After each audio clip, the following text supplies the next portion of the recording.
Welcome back to the Mr. Beacon podcast. Today we are continuing our deep dive into the area of digital product passports. DPPs are really a phenomenon that is making huge opportunities for IoT, for solution builders, for members of the public, for people that make things to add lots of value and innovate around business models and technology.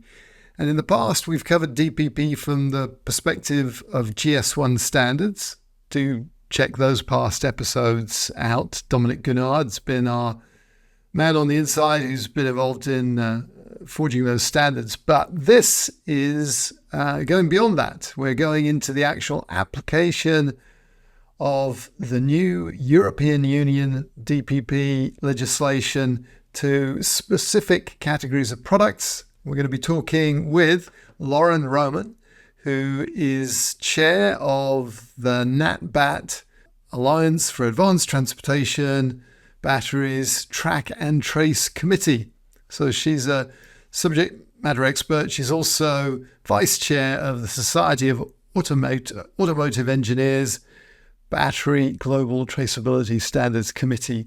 So they're right at the sharp end of getting everyone to agree what, why, and how to apply this. And so if you want to learn about what's coming, about the opportunities, what it means, then I hope you will stick with us for this interview.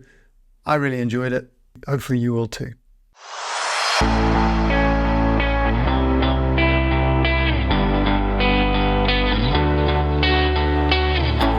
Well, Lauren, thank you so much for coming on to the Mr. Beacon podcast. Well, thank you so much for asking me, Steve. I appreciate it. You are a subject matter expert in the area of digital product passports, circularity, recycling, electronics in particular. And I really felt like you had a perspective that we could all learn from, because there's this EU legislation that's passed, it's driving change, and it's all around digital product passports. And that means not only people in the EU are going to have to start managing digital product passports, but anyone that makes products that are sold in the EU will have to do it as well, which is pretty much everywhere. Asia, United States, the EU is a pretty big market. So everyone's scrambling, I think, and trying to figure out what they have to do and when. And you seem to be at the center of one of these little tornadoes or big tornadoes, because you're really connected into automotive and the batteries used for transportation. Maybe we should start off and can you give us like a quick summary of the roles that you have, and why is it that you've become immersed in this digital product passport business? Well, digital product passports allow not only manufacturers to have visibility on their products and the resources that go into those products, so that at the end of that product life, they can have the ability to recover those resources. But they also, it's very empowering for consumers. Consumers have been much more enlightened to a lot of the problems in supply chains, and that, child labor, human rights abuses, environmental abuses, so on and so forth, and don't want to be a part of that. They don't want to support brands and products that are involved in that kind of thing, especially the younger generations, which is fantastic. And the digital product passport it's basically, and this is the European version, but it's becoming pretty universally accepted that this is what it is. Mm-hmm. It's basically a QR code that can go onto a product that anybody with a cell phone can scan, and that will bring you to a platform, a website, whatever, that can give you evidence of all these things, of where everything that went into your product came from, certifications that prove that it's true that that's where your product came from, and information on how to take care of it, how to recycle it, how to repair it, where to bring it, all those things that give us a circular economy so that we're not just constantly throwing things away. So I got into it because of the challenges in the electronics recycling industry. where so much material was being exported to third world countries, and the human rights abuses and the environmental harm was just astronomical. It still is in many cases. And so I got really interested in traceability technology. And QR codes are just one. There's RFID, there's NFC, which is near field communication. There's all kinds of things. And that technology is just getting better and better and better. But the EU picked a QR code because it's so accessible to almost everybody. Yes. So a lot to unpack there, but thank you. That's a really amazing intro. And Wiliot's our sponsor, so I'm going to say one of the options alongside QR codes and RFID and NFC is ambient IoT and Bluetooth tags. But we won't focus on that in this conversation. What I want to focus on really is, what, why, how, where, the timing of all of this. But to summarize your excellent explanation, what we're finding is that there's a product identifier, which might be a QR code or one of those other things that's on a product. You'll be able to scan it, and you'll essentially go to a web page that will have everything that you want to know as a consumer about the product, where it's come from, how to dispose of it, how to repair it, and maybe even how to get some value back from it. Absolutely. I assume, which will be a great win, because I think that will encourage the manufacturing of products that are built to last, which will turn the tide on a horrible trend of built-in obsolescence and fast fashion and all these other things where basically all of the investment, you get cheap, grotty, horrible stuff. It doesn't last. It doesn't make you feel good. And I think we all love those generational products that can be handed down or at a mercenary level have a residual value so that you can get some money back from it. So that's we're all on the same page. There's the European Union legislation. My understanding is that it's now the law. Is that correct in the EU? For batteries, yes. Okay. So there's a broad umbrella, which is kind of generic digital product passports. And then it's going into effect industry by industry. And as you say, batteries are first, right? Right. I mean, our resources on this planet are limited. That's a fact. And so we can't continue what we've been doing for so long, forever.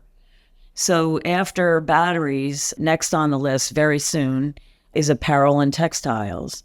So, and that's a big deal for consumers to know that, their clothing isn't coming from sweatshops and so on and so forth. So apparel and textiles is up next. Consumer electronics, yay. that will come after that. So that's really exciting to me. And then the various types of construction materials, so that will be huge. There's a lot of construction waste. And food is kind of last, as I understand. It's not even it's definitely not at the front of the queue. And my understanding about that was actually they were smart. They said, we're going to get hit with all sorts of arguments about cost of implementation. So I think it makes sense to focus on batteries. I think it does. Why do you think batteries ended up being at the front of that line, being the ones that had to conform first? Because of climate change. We can't wait anymore to take action on climate change. I think almost everybody knows that now. We're out of time on doing anything about it. And so focusing on a circular economy for critical battery minerals that can reduce our energy use and our production of carbon emissions it's absolutely critical. It's critical to humanity. It's critical to the planet. And so I think that was what really pushed it. And I think in Europe, when they figured out this whole battery passport thing and how to track products and extend their life and so on and so forth, that it became very obvious that, well, why are we doing this for everything? When it comes to food traceability. So the difference between track and trace is tracing it up to back to its origin. And tracking is tracking the actual product through its life cycle. So consumers are, and even government officials, are very interested in where their food comes from or what went into what they're going to eat. So traceability is really important, but tracking is important for when somebody gets sick, for example. But it's also biodegradable. I hope it's all biodegradable. I don't know. You look at some of those potato chips and they're lasting years. Like I question whether they really are. Twinkie, right? That lasts for forever. But yeah, and they've got 25 other products categories lined up. So, yeah. Okay. Fascinating. So back to batteries, and not just car batteries, is it? What kind of batteries are covered? No, it's battery energy storage systems, also called BESS systems, but these are providing storage for wind energy and solar energy so that they don't have to rely on just the wind and just the sunshine to operate. And so the growth in renewable energy is huge. And so we need these batteries for the energy storage projects. The good news is when a battery is no longer have enough power to power a car to go a reasonable distance, it can still have a lot of power left to be used as an energy storage battery. So there's a phenomenal opportunity of second life in energy storage batteries. The other batteries are, they call them, I think, light means of transit. So bicycles, scooters, all the electronic transportation, but vehicles that we have, they're also all included. So I forget how many kilograms it is, but it's a certain weight that everything above that weight that's a lithium-ion battery or rechargeable battery is covered by regulation. Okay. So my AAA battery is not covered by this, but the battery on my bike is. This particular battery passport legislation. Okay. Yeah. So the EU's done its thing. It's the law. When's it going to go into effect? Full effect in 2027. Okay. I think it's February of 2027. So not long. But there are parts of it that are being implemented. So what does the industry have to do? Well, you're involved in a couple of groups that are looking at this. Are there things that the legislation doesn't address that you're having to work on? That's a good question. The European battery regulation is the most comprehensive piece of legislation environmental legislation that I've ever seen in my life. So there's so much there. And in the United States, we have the IRA, which provides the rebate for people that buy an electric vehicle battery if the manufacturer can prove that the critical minerals that go into the battery are only from U.S. trading partners. And they've loosened up their definition of trading partners a little bit because it narrowed down the scope of eligible vehicles to almost nothing. So they loosened that up for a few years to give the manufacturers an opportunity to catch up. But that's a $7,500 rebate. So it's significant. And so that's a huge incentive for the manufacturers to make sure that they know what their supply chain looks like. But so let's take some of these groups that you're working with, the Society of Automotive Engineers, the Alliance for Advanced Transportation Batteries, NatBat. What are you guys spending your time on with respect to this legislation? Well, for the SAE work, we are looking at there's 107 data attributes that have been identified by the European Commission that need to be a part of that battery passport. They also dictate what stakeholder groups must have access to that information. And so we're going through this list and looking to see, does that look like it should be a global standard for that data point, or is there any reason why it shouldn't be? So we're going through all these 107 data attributes. It's just a starting point. We are absolutely just getting started. As far as NatBat goes, really we spend a lot of time doing education on trace, track, and trace. So, for example, our last meeting we had a representative of a large auto ID company that does RFID and all that, a company called Optel. And they came and basically did like a tutorial on auto ID. You know, what is NFC? What is RFID? How do you make it work? I mean, not a deep dive, just as, you know, they touched on ambient IoT. And to really, to let people know that, I mean, the average person on the street doesn't know about that type of technology, even though it's all around us. So from basics like that to, I think our next full meeting will be in September, because we have a face-to-face meeting in August, which is part of a conference. And on that one, we're going to have companies that are members of NatBat, like Wiliot. I don't know that Wiliot is a member yet, but come in and do like a little demonstration of how their platform works, how their platform is going to help people trace their batteries. So we've been doing a lot of education. We wrote a white paper, you know, just kind of on the lay of the land. So a lot of different things. I mean, I leave it open to the group. This is for you. What do you want out of this? What are the priorities? In fact, we did a survey in February for that exact purpose, and we got like the top 3 things, and we said, okay, that's what we're doing this year. So that, you know, there's not a lot of strict structure around what we do at NatBat as opposed to SAE, which is much more structured. Okay, so one's kind of encompasses education and helping the industry move forward, and the other one is really getting into the bits and bytes and the details.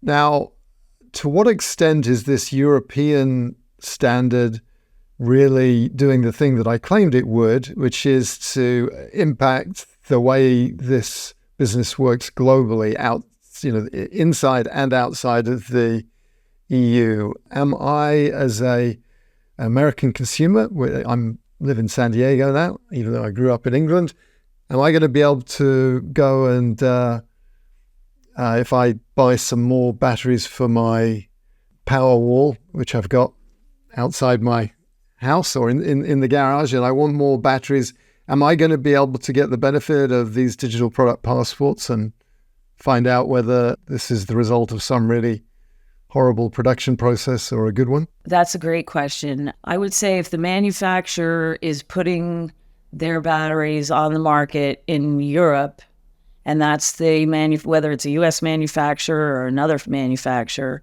then you will see that QR code, you know, definitely by 2027. Yeah. And have that, be able to have access to that information.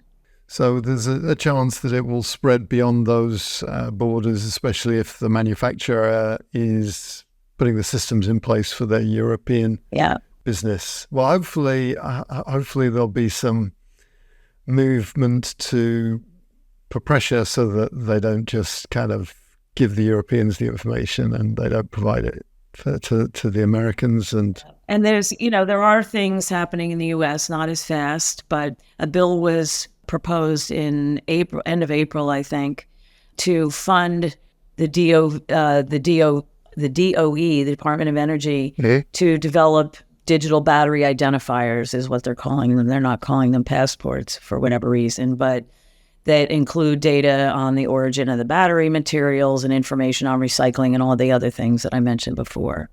So, you know, a lot of what happens in the U.S. is going to depend upon, of course, our elections. So we'll just have to wait and see. Right. So where are these batteries being made? You have these meetings that you're helping to chair, you are chairing. Are these Japanese companies, or who makes the batteries that we all take for granted? The vast majority of batteries are made in China. And China is not a U.S. trading partner.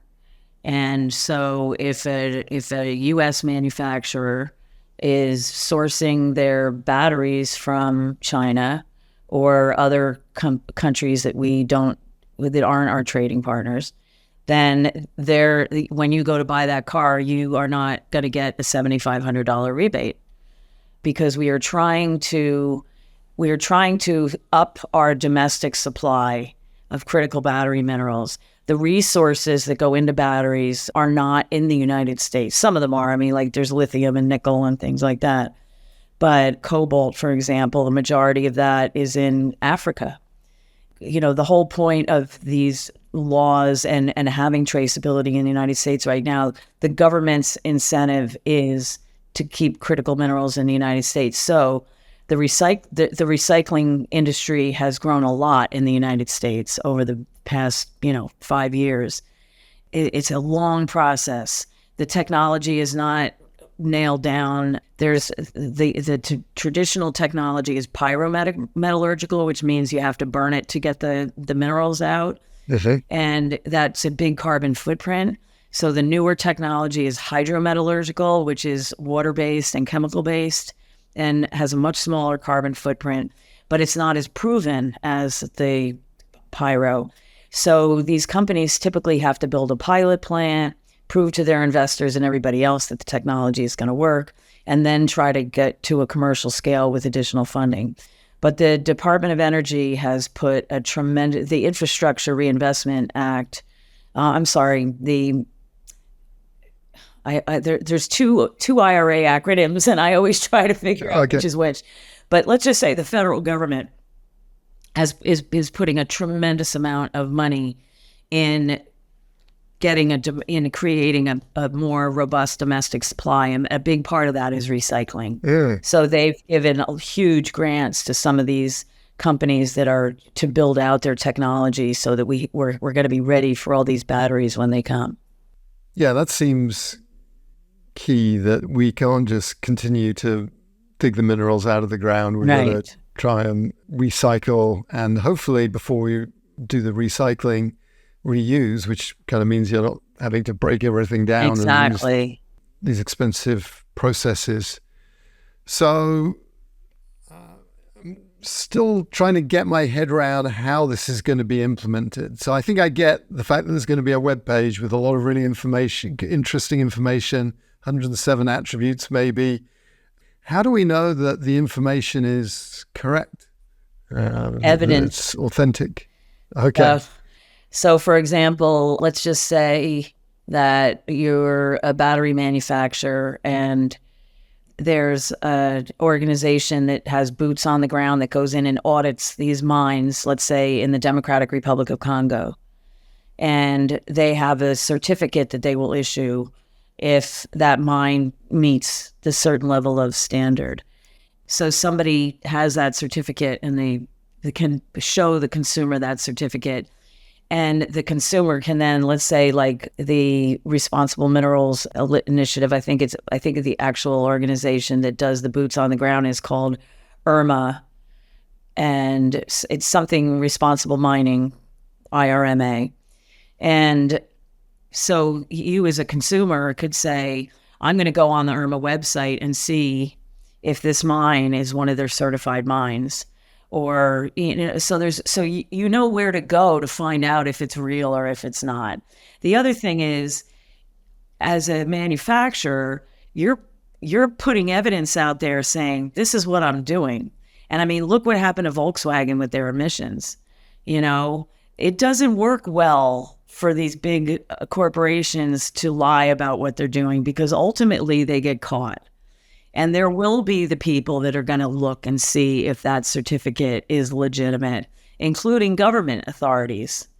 So it's really, with the way we can share information about things, gives us an opportunity to understand things about products and where they come from and become responsible consumers like we've never had before, ever. And will there be like audits of these systems? But will the EU come in and selectively check? Yeah, I'm not sure which agency, will audit it, but you always have to have audits, to keep things right. I mean, for example, using the Volkswagen example, they wouldn't have gotten caught. But they did. Got it. Yeah. And then on the technology side, I'm assuming that this is technology neutral. So we talked about all the different data carriers, the QR codes and so forth. And I'm assuming that you don't have to use blockchain or any other particular technology. No. So the manufacturers can use whatever platform they want. They can use one that they've developed in-house. They can contract with a traceability company to, to do that work for them. But the only technology that is absolutely required is the QR code.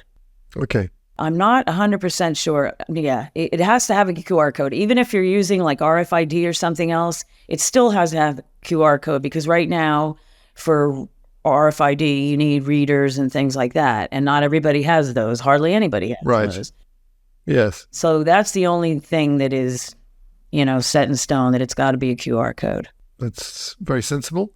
So, winding up here, what do you think the business opportunities are for companies that are interested in being part of this? And I look at it and I always hope that there's a way of aligning the people, planet, profit thing. When you ask people to do something to save the planet, but it's going to be terrible for profits, then you have to be skeptical as to whether anything's going to happen. But if we can align things so that people can make money by doing good things, then I get a lot more optimistic. So are there, if you were a venture capitalist and you were in a position to place bets, what are the kinds of companies that you think can capitalize on this legislative driver and make money out of helping us move to this more transparent track and trace technology? Starting with your industry, Steve, I think there's the opportunities are absolutely huge. And I think that, the ubiquity of the QR code, even now, people kind of understanding that there are other technologies out there that can help them do things better. So just by having that becomes such a normal part of everyday life, it kind of opens the door to all those other traceability technologies that are more sophisticated. And so that's why I think there's a huge opportunity in your industry. And of course, we met because I discovered ambient IoT, and I just said, wow. One of the challenges of traceability technology is in certain cases the cost. And so, the more we can reduce the cost and make it just more available to more people, the more traction we're going to get. So I think for your industry, the opportunities are incredible. There's definitely opportunities in the recycling industry. There are opportunities in the repurposing industry, which is what they call when they take the electric vehicle battery and repurpose it for energy storage. There's some concerns in that industry, and it's a little hard to get investment because with the price of batteries sometimes coming down, you wonder, well, why would somebody buy a used one when they could buy a new one? So that's always a fear from investors. But from a critical minerals standpoint, that's the best choice for manufacturers to say, why don't we hold on to a bunch of our batteries because we want to power our facilities, or we want to build energy storage systems. All the big corporations globally are under requirements to reduce their carbon footprint. So if you can reuse a battery rather than make a new one, that's a huge, huge carbon footprint savings. So, so that industry is a little harder, but also very, very interesting. And, and then we've got, what these battery, all the fun stuff that they're powering, the bikes and the scooters and everything. I mean, 10 years ago, you never saw anybody on an electric bike. 5 years ago, you started seeing some people on an electric bike. And now I belong to a bicycle club, and it used to be all road bikes. And now a couple of my friends and I are the only ones on road bikes, and everybody else is on e-bikes. I mean, I'm glad they're there because, I may want to switch to one someday, but hopefully it's not going to be for a long time. I have to say I love the e-bike. I got one after I started talking to a climate scientist, Mike Berners-Lee, and he convinced me it was the most sustainable way of getting to work. And I switched, and so every day I get half an hour of meditation going into work, half an hour coming back. I've lost like 40 pounds. Hopefully I'll, live longer if I don't get flattened by someone in a big truck. And you don't show up all stinky and sweaty. Yeah, well, with San Diego, so it's not too hot, and I go in pretty early, and we have showers if it comes to that. But I grew up in England, so we only have a shower once a week, whether we need it or not. So, no, I do actually have a shower every day. But anyway, Thanks for clarifying that. E-bikes are the way to go. Huge amount of fun, and I just love the fact that you can. I'm still burning off like 400 calories a day, but I'm just covering more ground, seeing more things. Yeah. Have the wind in my hair. It's just so fun. So fun. Good for you. Very good.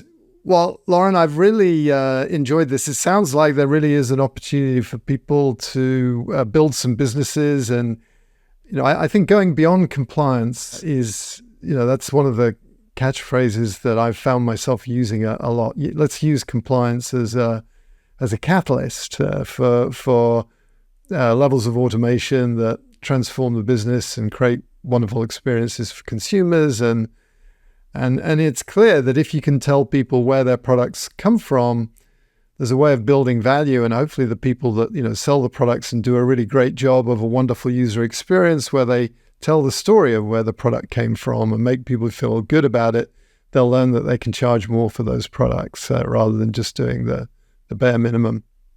So I was just hesitating to ask you about your nemesis, the actress called Lauren Roman. Is that a problem? Do you find it problematic that someone... No, it's actually really funny. When my kids were little, whenever the mail would come, I used to say, do I have any fan mail? And then all of a sudden I started actually getting fan mail.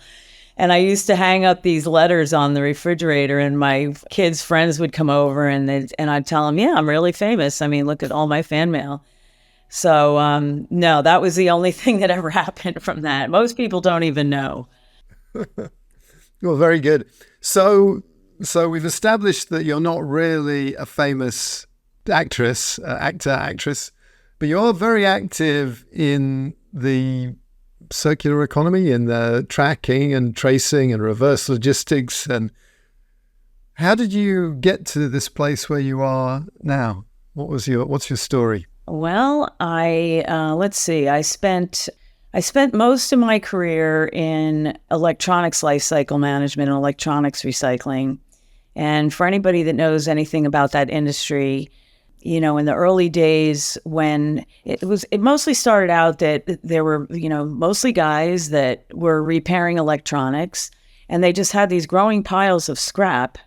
And so they started having to get creative with what they did with it, and they started taking it apart.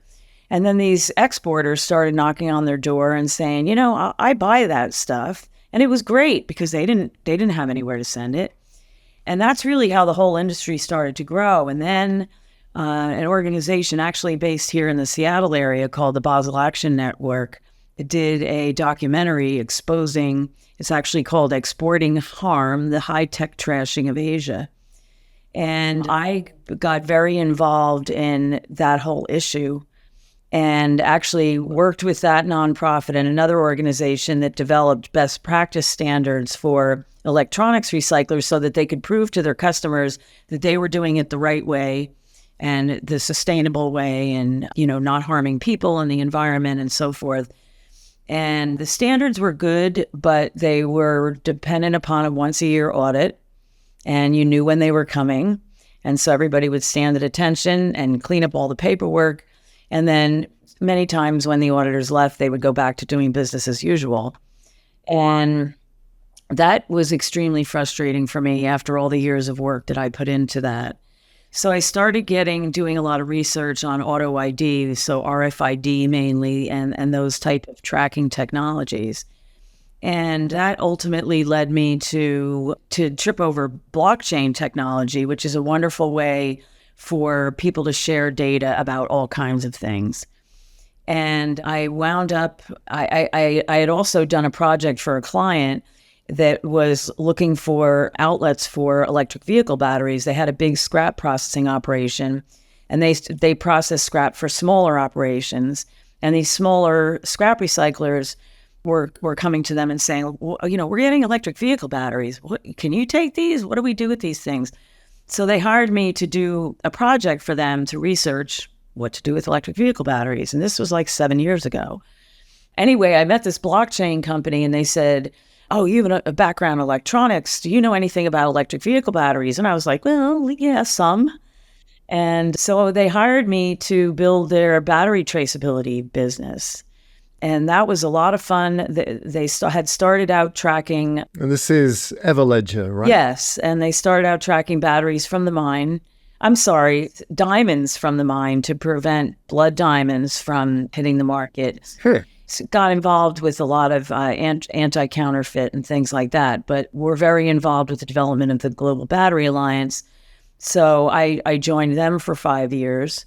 And then I went back to my consulting business, which is what I've been doing for the past year, almost year and a half. I started that in 2012. And actually, that's how I started working with Everledger. So a lot has happened, and now I chair the Society of Automotive Engineers. Actually, I'm the vice chair for their Battery Global Traceability Standard, because let's face it, cars and batteries move all over the planet. And so if we don't have standards that are global, then this traceability isn't going to work very well. So we're working on trying to get some global standards that will work. And another organization I work with closely is the Advanced Automotive Battery Alliance, which is called NatBat. And I chair their track and trace committee as well. So that's the backstory. That's how I got to where I am. So you spend a lot of your time trying to wrangle opinionated engineers to get them to agree on things. Yeah. Is that who's on these committees? Or? Yeah, important things like, is it should or shall do this or that? You know, is it a period, a comma, or a semicolon? That sounds tough, and it kind of sounds like a bit of a grind. What are the things that you enjoy about it? Well, not much. But it's important. It's really important. And that's why I do it, because, you know, if you have a passion of wanting things to come out a certain way, you have to be involved. So that's why I do it. But you're absolutely right. It is a grind. It's a lot of work, and it can be extremely frustrating. But hey, somebody's got to do it. Yeah, and I mean, I find myself more involved in that sort of thing, not to the same extent that you are, but I've spent some time on standards bodies and so forth. What's the secret to getting things done? How do you, I mean, there's some people that just live it and they seem to love it. They spend their whole life in a standards body, and they actually change employers more often than they change standards bodies. That's kind of their thing. So there's obviously some skills to pull that off just as a way of earning a living. But what's the secret to actually getting agreement on a standards body?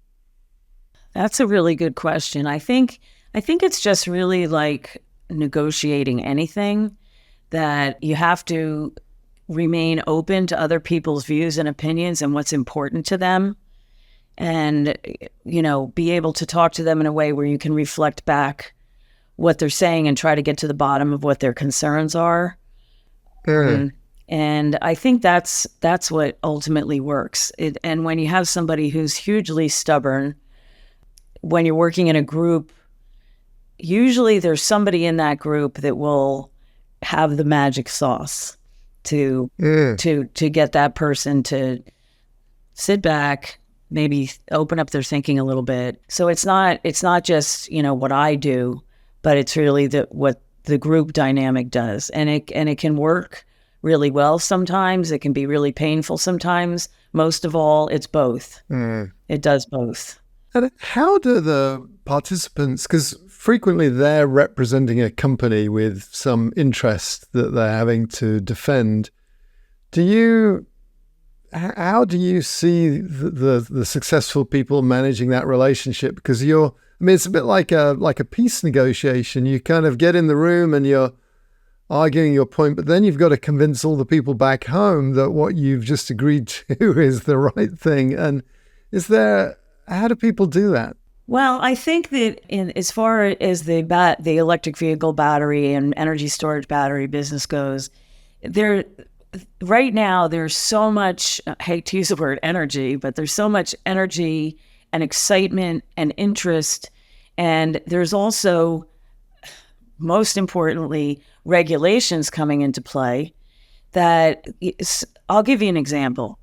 About 6 years ago, when I started the track and trace committee with NatBet, there was a gentleman from a major OEM in the US, and he was just scared to death of traceability. This is my business, not yours. And just caused so much upset at our meetings. It was insane. He has since retired. However, fast forward 6 years, I was with the SAE, Society of Automotive Engineers, battery traceability meeting a couple weeks ago. And the battery lifecycle manager from that same company, who I don't even think they had a battery lifecycle manager back then, from that same company was in the meeting. And one of the people in the meeting said, I don't think we should track everything about the battery. I think we should just we just focus on the cell. Let's just focus on the cell. And she piped up and said, the woman who's with the same OEM. And she said, well, we have to comply with everything that they're requiring in Europe. So it doesn't make any difference to us. We think we should just track as everything that needs to be tracked. And that is what happened in a 6-year period. And that just blew my mind. So the OEM community has come, just really come to the realization that not only is it a regulation in Europe and regulations evolving in the United States, but it's also a great business opportunity, because when you know where your assets are and your battery critical minerals are, and you know what their condition is in, and you know where they're going and how they're being managed, you can better manage those, and then they can ensure themselves a much longer supply of those battery critical minerals. So, but in summary, legislation really helps. Big time. Well, very good. So we're at that point in the interview where I get to ask you about your music choices. And were you able to come up with 3 songs that had some meaning to you and memories? Yes, it was hard narrowing it down to 3, but... Do you spend a lot of time listening to music, or do you play music? Or?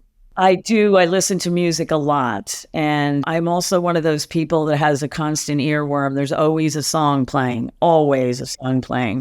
which can be annoying, especially if I don't know all the words. And So do you find, what's your strategy for getting rid of the earworm? Do you just embrace it and say, I'm going to start singing this out loud? Sometimes I have to work at changing the channel because it's really bugging me.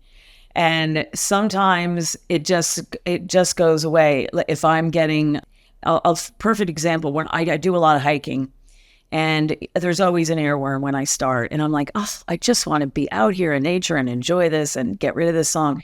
But I get to a point where it clicks off, and then I'm just, sometimes I'll put a little tune in my head that's nobody's tune. It's my tune. And I just walk and listen to my tune.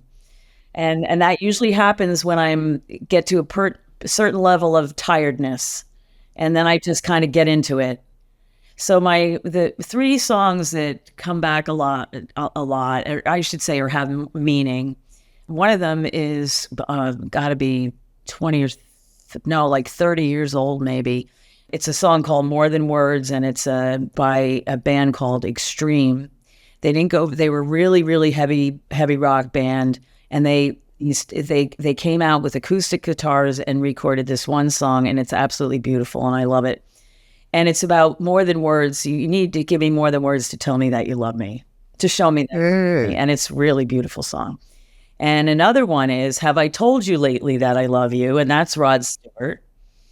And I love that song. My husband and I, that's our song. So I love that song. And another one is Big Yellow Taxi by Joni Mitchell. And that was really the first environmental anthem that came out, during the 70s, I guess. And that is a cool song. And then, of course, it's been re-recorded by a number of different artists since then. But so Big Yellow Taxi, for anybody who doesn't know, is the song about they pay in paradise and they put up a parking lot.